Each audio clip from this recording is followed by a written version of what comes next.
Hello మిత్రులారా, అందరికీ నమస్కారం. 60 ఏళ్లు దాటిన ప్రతి ఒక్కరూ తెలుసుకోవాల్సిన కొన్ని అతి ముఖ్యమైన విషయాలు. ఈ వయసులో వీటిని పాటిస్తే ముందు వచ్చే మీ వృద్ధాప్యం సాఫీగా సాగుతుంది. అలాగే 60 ఏళ్లలో వీటిని పాటిస్తే మీ పిల్లల ముందు చులకన కాకుండా ఉంటారు. అలాగే మీరు చేసే దాంపత్యం గురించి కూడా కొన్ని విషయాలు పాటించాలి. మీకు 60 ఏళ్ళు వచ్చాయంటే మీరు పనులకు దూరంగా ఉండాలని అర్థం. ఎందుకంటే 60 ఏళ్ల వరకు అన్ని పనులు చేయగలుగుతారు. కానీ ఈ వయసులో పనులు చేద్దామన్నా చేత కాదు. మీ యొక్క శరీరం సహకరించదు. ఈ వయసులో మీ అవసరాలకు తగ్గట్టు డబ్బులు ఉంచుకోండి. మిమ్మల్ని వృద్ధాప్యంలో రక్షించేది ఈ డబ్బులు మాత్రమే. ఈ జనరేషన్లో తల్లిదండ్రులను చూసుకోవడానికి పిల్లలు సమయాన్ని కేటాయించలేకపోతున్నారు. దీనికి కారణం వాళ్ళ బిజీ లైఫ్ స్టైల్ కావచ్చు, తల్లిదండ్రులంటే చిన్నచూపు కావచ్చు. ఏదేమైనా సరే మీ జాగ్రత్తలో మీరు ఉండాలి. ఎవరిపై ఎక్కువ ఆశలు పెట్టుకోరాదు. ఎవరి మీద ఆధారపడరాదు. వృద్ధాప్యం వచ్చిన తర్వాత అనారోగ్యాలు మొదలై అది మరణానికి దారితీస్తుంది. దంపతుల్లో ఎవరికైనా ఒకరికి ఏదైనా అయ్యి మరణించినప్పుడు మిగిలిన వారు ఒంటరైపోతారు. భర్త లేదా భార్య చనిపోయిన తర్వాత ఒంటరి జీవితం నరకంగా అనిపిస్తుంది. అలాంటి వారు ఇంట్లో ఎక్కువ సమయాన్ని గడపకుండా స్నేహితుల దగ్గరకో లేదా బయటకో వెళ్ళి కాలక్షేపం చేయడం వల్ల మిమ్మల్ని ఆ ఆలోచనల నుండి దూరంగా ఉంచుతుంది. భార్య వచ్చిన తర్వాత తల్లిదండ్రులను పట్టించుకోవడం తగ్గిస్తాడు. ఇది ముమ్మాటికి పచ్చి నిజం. అలా అని వారికి భయపడి బ్రతకవద్దు.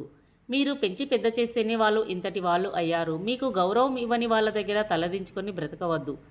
చిన్నప్పటి నుంచి నువ్వే మా లోకం అనేలాగా పెంచొద్దు. మీ పిల్లలపై ఎంత ప్రేమ అయినా ఉండనివ్వండి. అంతా వారి ముందు పెట్టొద్దు. పెద్దయిన తర్వాత ఇలా పట్టించుకోకుండా చూస్తారు. మీరు వయసులో ఉన్నప్పుడు ఎక్కువగా ఎంజాయ్ చేయకుండా కొంత డబ్బును ఆదా చేయండి. అది మీ వృద్ధాప్యంలో మిమ్మల్ని కాపాడుతుంది.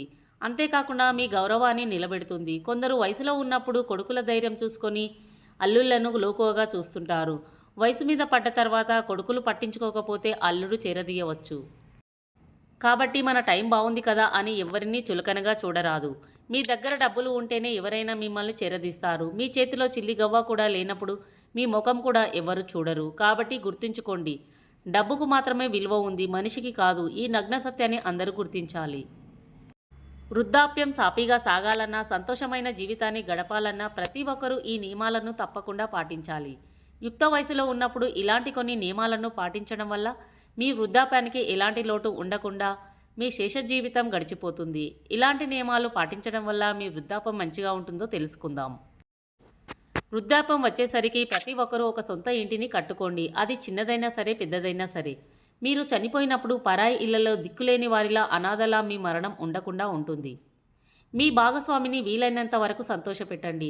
మీరు చనిపోయిన తర్వాత వారు మీరు చూపించిన ప్రేమను, అలాగే మీరున్నప్పుడు సంతోషంగా ఉన్న క్షణాలను తలుచుకుంటూ జీవితాన్ని గడిపేస్తుంది. మీ భాగస్వామిని అప్పుడప్పుడు బయటికి తీసుకువెళ్ళి వారి సంతోషాన్ని చూడండి. ఈ జీవితం ఎప్పుడు ముగుస్తుందో తెలియదు, ఎప్పుడు మరణిస్తామో తెలియదు. కాబట్టి ఉన్నప్పుడే ఉన్నంతలో ఆమెను సంతోషపెట్టండి. ఆమెకు దాంపత్య సుఖాన్ని కూడా ఆమెకు నచ్చిన విధంగా అందించండి. కొందరు పరాయి స్త్రీ మోజులో పడి ఇంట్లో ఉన్న భార్యను పట్టించుకోరు. ఇది చాలా తప్పు. వృద్ధాప్యంలో ఆనందంగా గడపాలంటే ఇలాంటి పాడు పనులు అస్సలు చేయొద్దు. మీరు చనిపోయినా కూడా నా భర్త శ్రీరామచంద్రుడు అని మురిసిపోతూ ఆమె శేష జీవితాన్ని గడపాలి. అలాగే యుక్త వయసులో ఉన్నప్పుడు డబ్బును వృధాగా ఖర్చు చేయకుండా కొంత ఆదా చేయండి. బ్యాంకులోనైనా లేదా ఏదైనా పాలసీల్లో అయినా పెడితే ఆ డబ్బు వృద్ధాప్యంలో ఆదుకుంటుంది. లేదంటే కొడుకు కోడలి ముందు చేయి చాపాల్సి వస్తుంది. వాళ్ళు ఇవ్వచ్చు, ఇవ్వకపోవచ్చు. కాబట్టి డబ్బును దాస్తే మీ గౌరవాన్ని కాపాడుతుంది. మీ పిల్లలను పెంచే క్రమంలో వారి మీద పదే పదే చేయి చేసుకోవద్దు. వారు పెద్దవారైన తర్వాత ఆ కోపాన్ని మనసులో ఉంచుకొని మిమ్మల్ని బాధపెట్టే అవకాశం ఉంటుంది.